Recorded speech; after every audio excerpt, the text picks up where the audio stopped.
നമസ്കാരം, വള്ളുവനാട് ന്യൂസിലേക്ക് സ്വാഗതം.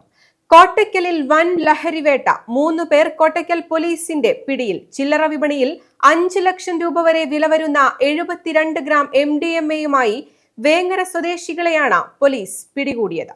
കോട്ടയ്ക്കൽ ടൗൺ കേന്ദ്രീകരിച്ച സിന്തറ്റിക് ലഹരി വിൽപ്പന നടത്തുന്ന വേങ്ങര മിനികാപ്പിൽ സ്വദേശി മൂട്ടുപറമ്പ് വീട്ടിൽ റൌഫ്, വേങ്ങര ചേരൂർ സ്വദേശി ആലുക്കൽ വീട്ടിൽ സഫ്വാൻ, വേങ്ങര SS റോഡിൽ താമസിക്കുന്ന കോലേരി വീട്ടിൽ ബബീഷ് എന്നിവരെയാണ് Malappuram deputy police superintendent KM ബിജുവിന്റെ നേതൃത്വത്തിലുള്ള ജില്ലാ ആന്റി നർക്കോട്ടിക് സ്പെഷ്യൽ ടീമും Kottakkal police inspector P Sangeeth, SI Saifulla എന്നിവരുടെ നേതൃത്വത്തിൽ കോട്ടയ്ക്കൽ പോലീസും ചേർന്ന കോട്ടയ്ക്കൽ ടൗണിലെ മൈത്രി നഗർ റോഡിലെ ഫ്ളാറ്റിൽ നിന്ന് പിടികൂടി അറസ്റ്റ് ചെയ്തത്.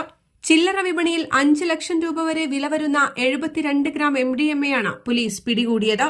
പോലീസ് പിടികൂടിയ റൌഫ് വേങ്ങര, കോട്ടയ്ക്കൽ, തിരൂരങ്ങാടി പോലീസ് സ്റ്റേഷനുകളിലായി കഞ്ചാവ് വിൽപ്പന, സിന്തറ്റിക് ലഹരി വിൽപ്പന കേസുകളിൽ ഉൾപ്പെട്ട ജയിൽവാസം അനുഭവിച്ചയാളും കാപ്പ ചുമത്തി ജില്ലയിൽ നിന്ന് പുറത്താക്കപ്പെട്ടയാളുമാണ്.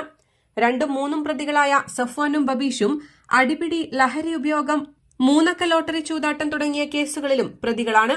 പ്രതികളിൽ നിന്ന് ലഹരി വിൽപ്പന നടത്തി ലഭിച്ച 81,300 രൂപയും ലഹരി വസ്തുക്കൾ തൂക്കാൻ ഉപയോഗിക്കുന്ന ഡിജിറ്റൽ ത്രാസും കണ്ടെടുത്തു. കോടതിയിൽ ഹാജരാക്കിയ പ്രതികളെ റിമാൻഡ് ചെയ്തു.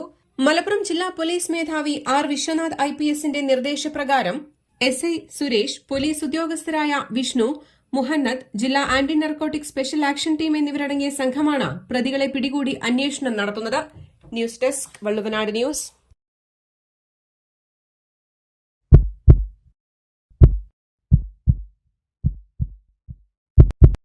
ജീവന്റെ തുടിപ്പ് നിലനിർത്തും സുരക്ഷിത കരങ്ങളിലൂടെ BKCC heart hospital, Manathumangalam, Ooty road, Perinthalmanna.